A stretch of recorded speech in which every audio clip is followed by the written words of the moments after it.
Hello, Angel here. Welcome back to my channel. Do you know what we're doing today? We're doing a tarot tag. It's a new tarot tag from Robin at Robin's Reflections, hashtag Beetlejuice tarot tag. This is a tag that was started by Robin that I saw a couple of days ago and I thought, I've got to get me some of that. So here we are. It's in anticipation of the new deck that's coming out. Do you have that on pre-order? I did. I've cancelled it. I want to see what the minors look like in that deck before I take the plunge, as it were. We have 7 prompts, and I'm going to be a cheeky beaky possibly right at the end and add my own. I don't know if I dare. Yeah, she who dares wins, so we're going to do it. I'm going to say that my town is showing a premiere of the second Beetlejuice film, tonight. I don't know if I'm going to make it. It's a 25-minute walk there and back. Have to see. A little bit of a fun story. When I first moved to this town where I live now, I asked my then partner, how many screens does the local cinema have? And he looked at me a bit strangely and he was like, 1. Which was really bizarre because where I lived in England, the local cinema had 8 or 9 screens. So when I go to this cinema in the town that I live in now, it's like going into somebody's lounge or and sitting down and watching a movie. It's a bit of a strange feeling. So I don't know if I'm going to watch it tonight or wait and make the journey to a larger town with a different cinema. We'll see. Keep a lookout for my September favourites video coming at the end of September. With that being said, let's jump in with the prompts. Let's do this! First prompt is, it's showtime! A deck that feels cinematic. So this can be a deck that reminds you of a film, that is based around a film. Yeah, I kind of think it speaks for itself. Which deck did I decide to bring out for that one? Give it a bit of a dusting off. It was this one, Tarot of the Vampires. Now, I've tried to use this one, but I haven't succeeded as yet. But I do really like the artwork. However, I think the other tarot, the other vampire tarot, which is, the name is escaping me at the moment, but I know that Robin has that one as well. Is it maybe called the Vampire Tarot? I'm not sure. Feels a bit more modern to me. This feels a bit more like Interview with a Vampire. Maybe a bit like, Underworld, Kate Beckinsale's film. It kind of feels like that kind of imagery for me. Whereas the newer tarot, the newer Vampire Tarot, kind of reminds me of Twilight or maybe True Blood, but that was quite an odd. I don't know. Anyway, this kind of, I don't know what it is. I can't put my finger on it, but I do know, or I do feel I've heard that this deck is out of print at the minute, so I wouldn't rehome it. And I have dipped into the guidebook, which is really good, but there is a lot of information, and sometimes, I don't want a lot of information. I just want to get in, get out, get my message. Or wait, get in, get my message, and get out. That's what I'm trying to say. Yeah. I'm not going to say that this is going to come out this season, because I don't think it will. I think it's going to sit on my shelf, and that's all good. But this does definitely give me a Interview with a Vampire, Underworld. Yeah, True Blood kind of vibe. I'm going to also say that isn't it interesting that the vampires are always really highly polished and sophisticated in these kind of movies? And these kind of decks, whereby the werewolves are always in their human form, they're all really hairy men, with beer bellies and, scraggly clothes. Is it just me that's noticed that? Maybe not. So yeah, that was the first prompt. Let's move on to the second one. Prompt number 2, I'm the ghost with the most. This is a ghoulish deck. Now, I've got a couple of decks that kind of, really fitted in with this prompt. However, I decided to bring this one forward because I do love me the Macabre Tarot, and especially I love the box. I never took the tab out of mine, so mine doesn't do that whole when you open the deck, when you open the box. But I love this. This is a Sam Rook deck, or maybe they were called Sam West. They were called Samantha West back then. Yeah, let's look at the backs. Gorgeous backs, edged in gold from the box. Now, I'm a big fan of Sam West, or Samantha Rook, or, I know that they changed their name, although I'm not really sure when, I can't remember. Anyway, it doesn't matter. I think I own all of the decks because I'm a major fan of theirs. Rainbow Moon Tarot is my absolute favourite deck ever. And this gives me a kind of ghoulish kind of feeling. Now, I'm going to say quite strangely that I actually pair this one with the Reclaim Oracle, and the pairing is like chef's kiss. It's amazing. I don't tend to go to the guidebook for this one. I actually read this one really intuitively, and I think this was like the first kind of, I'm going to say pip deck, because some of the minors are quite pip-like. I think this is the first pip deck that I kind of felt I could read, which was really, interesting on this tarot journey that I'm on. So yeah, this is definitely a ghoulish kind of deck. Let me look at this. Oh, love it. I love it. Love it, love it, love it. So yeah, that was prompt number 2. Prompt number 3. Prompt number 3. I myself am strange and unusual. This is a deck that's a wee bit weird but lovable, and I actually chose Brian Froud's Fairy Oracle. I've edged mine in like golds and bronzes, and you might be wondering why I chose this one for this prompt, but for me, this deck for the longest time was like a deck that I didn't dare use because it felt really weird and strange, and the energy felt bizarre. So I was nervous about using it, and then I started using it maybe like 2 months ago or something. And I've been having such an experience with it. I'm not overly sure that I find the images particularly very intuitive. I do tend to go to the guidebook, but the guidebook is like, I don't know. I just really like Brian Froud's. Is it Brian Froud that actually writes? Let me double check that. Wait. Please hold. No, sorry. The text is by Jessica Macbeth, and their writing style I really, really appreciate. Feels like someone, someone's speaking to you, speaking with you and not at you. I like that. I like that a lot. So yeah, for the longest time I was really hesitant about using this one. And now it sits on my altar here, and it's got its own little cubby hole drawer. Oh, excuse me. Oopsie. Bit of a nudity warning. So yeah, strange, unusual, but lovable. I'm falling, it's been a slow burner, but I'm like, falling in love with this deck. Really like it, and I really enjoy pairing this one with Under the Oak, or not pairing it, but using it alongside the Under the Oak tarot. So this one's being used this month, and it's been used. It's been being used for the last 2 months, but it's definitely being used this month as well. And it's going to be an ongoing, a deck that sits really close by that I can pull out whenever I feel the need to. So yeah, that was Brian Froud's Fairy Oracle. Prompt number 4. Prompt number 4. My whole life is a darkroom. A deck that's photographic, or a deck that feels like you're looking into a photograph, and that's got to be this one. This is the Nightweight Tarot deck. Love this deck. Not a big fan of the box, because the box, or my box in any case, doesn't stay shut. But it's fine. It sits on my tarot card, so it's not such a big deal. But if you know, these are the backs. Edged out the box in gold gilding. Mine's gotten a bit beaten up because I do use this deck quite often. And yeah, this totally makes me feel like I'm looking into a photograph. It kind of reminds me of, have you ever been to a wedding reception, for instance, nowadays, and they have like the little booth where there's like a picture frame, and you can go in and you can like put on a funny moustache or hold up a little funny sign, and you have pictures taken. Have you ever been to that kind of wedding reception or party? I haven't, but I've seen it on like Instagram or whatever.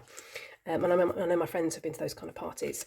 And so the cardboard frame kind of like, it looks like you're in a photograph, but you're doing some funny face or whatever. And that kind of reminds me of this. It kind of reminds me that there's been this scene going on, and somebody's popped one of these cardboard frames and taken a picture, or like this person has like got hold of 2 cups and popped themselves in this frame. And I really, really like that. And I like, I've said before, I'm not a big fan of borders, but this doesn't feel like, these don't feel like borders. They do feel like frames. And I really like it whereby that, you know, this part of the image is coming out of the frame. It feels like they're leaving the card. Like it almost was like a portal, I think, actually. I think that's why I like it so much. Same with Curious Creatures Tarot.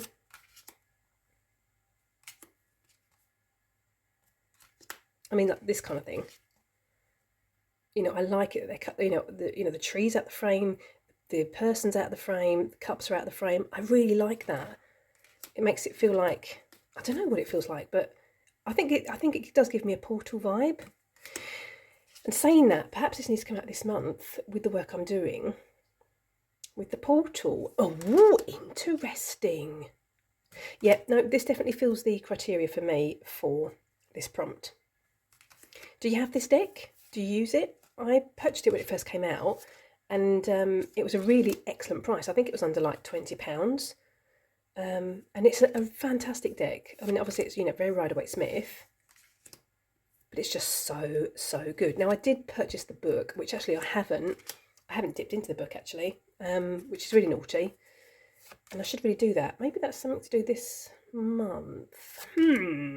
I shall get back to you on that. I love this. So yeah, there we go. That was that prompt.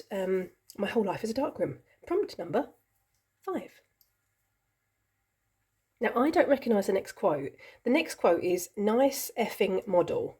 I'm assuming that Beetlejuice himself said that, but I don't recognise that quote at all. And I'm going to say why.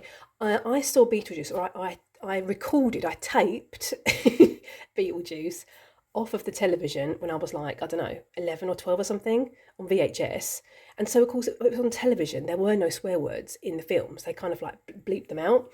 So I'm thinking that's probably why I don't recognise the quote. Anyway, I'm going to have to go back and see where that quote is, or where it comes from. Anywho, the prompt is details, details, details, a deck that shines in the details. And I've actually got, I think, 2 decks to show you, because, I'm a rebel like that. And the first one is this beauty. It's the Oracle of Whispers. This is a French deck. I'm not sure if it was an indie deck originally. I can't answer that, but maybe I can do some research and possibly put it on the screen there. What does it say? Your guess is as good as mine. Yeah, and I love this because I love I think the packaging is fantastic. We've got like a, what's this called? A magnetic box. Whoopsie. Knock my stuff over here. We've got some beautiful illustrations. The guidebook is fantastic in my opinion. Now, it is in French, but it's super easy to Google Translate nowadays. And you've got like a keyword, you've got like a key phrase, then you've got the message, and then you've got some like things to think about, some kind of, like questions you could use for extra tarot or oracle draws, or even like for journaling, which I really like. And then you've got this double box scenario going on. Now I don't tend to be a double box kind of person, but this is just the detail of this is so nice, considering it's a mass market deck. So we've got a ribbon, we've got this that holds the second box in, we've got a hard box, we've got some beautiful illustrations in the actual box. We've got a ribbon, we've got another illustration. I mean, it's really nicely produced, this one. I would say this is actually one of my favourite decks, oracle decks. I'm running out of space, party people. These are the backs. Did I show you the backs? I'm sure you've seen this recently because I'm using it this month, which makes me think that I showed this in a recent video. September Decks and Intentions. But these images are really intuitive, I think. So you could you don't need to know what the keyword is. You could totally go off of your intuition. So yeah, love everything about this one. Did I mention who the publisher was? I don't think I did, because I'm a bit of an nincompoop like that. The publisher is, wait for it, these peeps. I can't actually read it because I need my glasses. Does that say Arcana something? I don't know. I'm hoping that you can read that better than I can. I can't even read it through the camera, which is really terrible. I need to get myself to Specsavers. So yeah, the second deck I'm going to show you, I think it's by the same publisher. Let's have a look. Okay, so here we go. This one I've definitely showed on my channel previously. This is by the same publisher, sorry. Same kind of setup. We've got the magnetic box. I keep knocking things. Terrible, terrible. And I love this kind of, I love all these illustrations. It's a beautiful detail, I think, personally. Here's the guidebook. Chunky monkey of a guidebook again. Beautiful. Love the black pages. I think that is a really lovely detail. Love this. Reminds me of Gustav Klimt's artwork. We've got the same setup here. So we've got the cardboard holding in the second box. Let's see if I can get this out with the ribbon.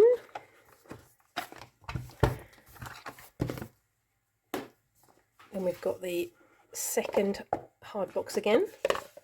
I mean, this is just beautiful, in my humble opinion. This is the back.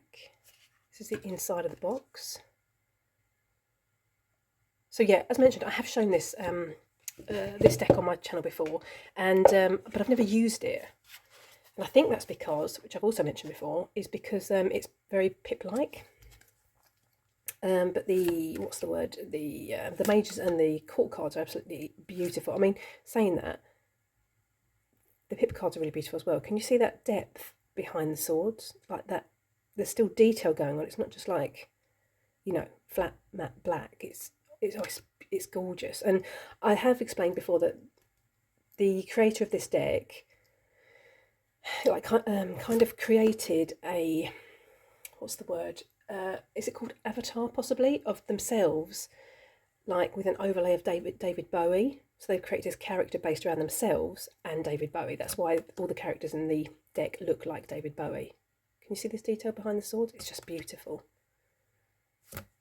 And look at this behind the, I mean, it's just delicious. George.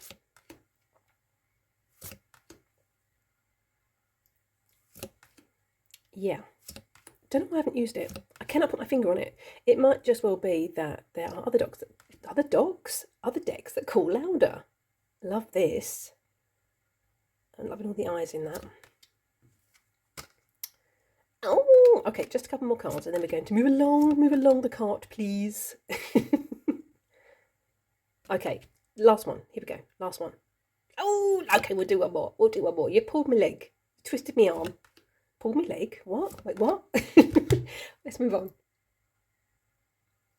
Prompt number 6. I don't think we survived that crash. That was Gina Davis talking to, was it Alec Baldwin? I forgot he was in the film. I really did. And then I did a bit of a, what's the word? A recap of the film, because it was such a long time I saw it. I saw it, as mentioned, on VHS, that copy that I recorded off the television when I was like, I don't know, 9 or 11 or 12 or something like that. And so I haven't really seen it since then. And I was like, I've totally got to get my hands on a copy of Beetlejuice so I can watch it as an adult. Yes, a deck that brings the harsh truths into light. That's got to be this one. That is the Uncommon Tarot. I bought this secondhand, I think off of eBay, like quite soon after I started tarot. Not a big fan of the backs.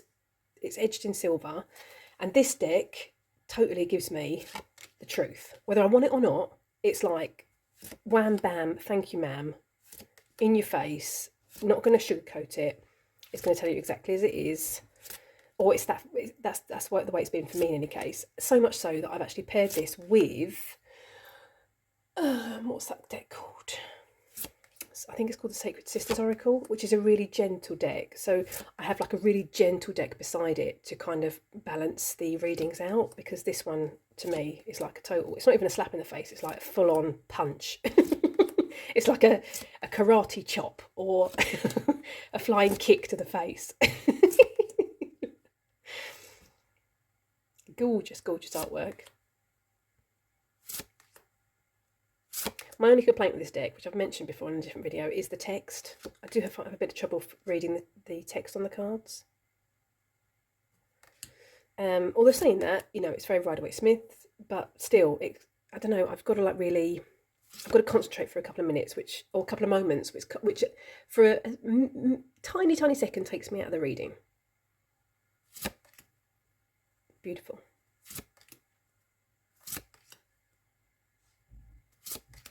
Another contender for this this prompt could have been Barbara Walker Tarot, but I've shown that previously for kind of like a truth sayer. So I thought, no, we'll go with the Uncommon Tarot because it's a deck that I don't show very often, although I do have it on, it's right there. It sits right there generally with its pairing of the Sisterhood, what did I say it's called? Sisterhood Oracle. That's in a wrap, so it's not in a box and I can't see the title. I think it's called Sisterhood Oracle. Anywho, we're moving on to the next prompt. Next prompt is number 7. And you let Beetlejuice out and you didn't put him back. That's a deck that can get a bit out of hand. Which deck did I choose for that prompt? Let's take a look. Now, I chose the Reclaim Oracle for this one, which might be a bit surprising, but this deck for me, right, if I had a pair of danglies, right, this deck would totally kick me in them. Because it's kind and it's gentle, but there is like that sting in the tail. It gets me in the feels and it gets me in the feelings and it just basically gets me everywhere. So this little deck, this like innocent looking deck is very, very potent, and I don't bring it out very often because I've really got to be in the right headspace for it. Honestly, when I first got it, I did a reading and I felt so depressed after having that reading or doing that reading for myself, and so I clearly wasn't ready to, look at the things it was trying to bring forward to me. Anyway, so yes, I'm going to be a bit of a rebel. I'm going to do this. I'm going to bring back the Macabre Tarot because this is a pairing that I usually use together. So, why not? I'm going to show you anyway. I had the deck on hand, so it would be silly not to. I kind of like it that, we've got this, we've got both decks that are very, they've got a very reserved colour palette. And these two, they just so work together. So this is generally the deck that I bring forward when I bring this one out, without using the guidebook as mentioned. Although I do always use the guidebook for the Reclaim Oracle because wait, let me just grab the guidebook, sorry. Where's I put the guidebook? Come along, where's the guidebook? I had it a second ago. Sorry, I'm being a nincompoop. Oh, here it is. Oh my goodness me. Honestly, I'd lose my head if it wasn't attached. I'm not kidding, I really would. I'm totally having brain fog, like at work, everywhere. It's not good. Anyway, right, what was I saying? Oh yeah, right. So the guidebook has got a very short insert description. It's got a very short description in the book, but it's so potent. Honestly, it totally kicks me in the danglies if I had a pair of danglies, which I don't have. Just FYI, but it totally would. So it's a really excellent self-reflective tool. Can I say that? I'm going to say it. And these two together, just, yeah, it just blows my mind. Blows my mind and gives me an amazing reading. So yes, there we go. What was the last prompt that I decided to add for myself? Oh, should I be as a cheeky monkey and add the prompt? Why not? And finally, we've got my prompt that I decided to add myself, if I can be as bold. So prompt number 8, we've got Beetlejuice sitting into the waiting room right at the end of the film, and his head gets shrunk, and he says, "Hey, this might be a good look for me." So this is a deck that doesn't fit your usual aesthetic or system, but that opened you up to a new genre of deck or system of divination. Now I've got 2 things, wait, 2, not 4, 2 things to show. I've got a deck and I've got a new way of, a new system of, or a new type of divination that I stumbled upon in my tarot journey. So the deck, that's got to be the Golden Tarot by Cat Black. This is a US Games deck. I think it was initially an indie deck. This is totally not my aesthetic. Totally not my aesthetic. These are the gorgeous backs, edged in gold out of the box. Totally not my aesthetic. Why did I buy it if it's not my aesthetic? Well, I was a specific energy I was trying to connect with, and this deck did it. It helped me connect to that energy. And And yeah, as mentioned, I wouldn't really say that this is like my kind of art period either, really. It's not something that, you know, floats my boat generally. But I love this deck. Would I purchase any other kind of decks that kind of, you know, follow this kind of aesthetic? I don't think I would. I did a lot of research when I first purchased this one. And so I'm totally happy with this one as it is. And I don't want to, you know, I'm not looking to purchase any other, she says. Wait, next week I'll be buying a new deck. That's, you know, totally this genre. No, I don't have any plans to. You know, I did my research for once, and I made the best choice, so I'm very, very happy with my purchase. So that was the Golden Tarot. Yeah, and a different method of divination. That would be these Story Cube dice. I think I stumbled upon these ones first on eBay, and I was like, oh, these might be really good to use for divination. And they are, they're amazing. So I purchased these ones. I also have the Fantasy, which is these ones. They've obviously got different symbols on, and the point is it's actually a game. So you cast the dice and you say, you know, you start with once upon a time, and then you make a story out of the dice that have appeared. But I tend to do like a 3-card drawing. Wait, a 3-card reading is what I was trying to say. Holy moly. Let's just do this, this and this. And then I take the dice and I cast them over, and whatever lands on the cards, or possibly around depending upon, that's what I read as an extra layer of a message. And then the ones that, you know, have no relation to the cards or in, you know, near the cards, I take away, and I feel they're not relevant. And then I just build an extra layer onto the reading. And that's worked so well for me. Really, really enjoyed that. So yes, that was my added prompt. Yeah, what say you? Have you seen the new film? I haven't yet. Might well do it tonight. Not sure. Watch this space. What look out for my September favourites. Yeah, let me know. Let me know. What do you think of Beetlejuice generally? Did you see it when you were a child? Have you seen it as an adult? What, you know, is there a difference from seeing it as a child to an adult? Let me know in the comment section. I'd love to know. Thanks for spending some time with me. Thank you to Robin for this super duper fun tarot tag. Yeah, good wish you a lovely morning, afternoon or evening, wherever you are. Take care and hope to see you next time. Toodaloo.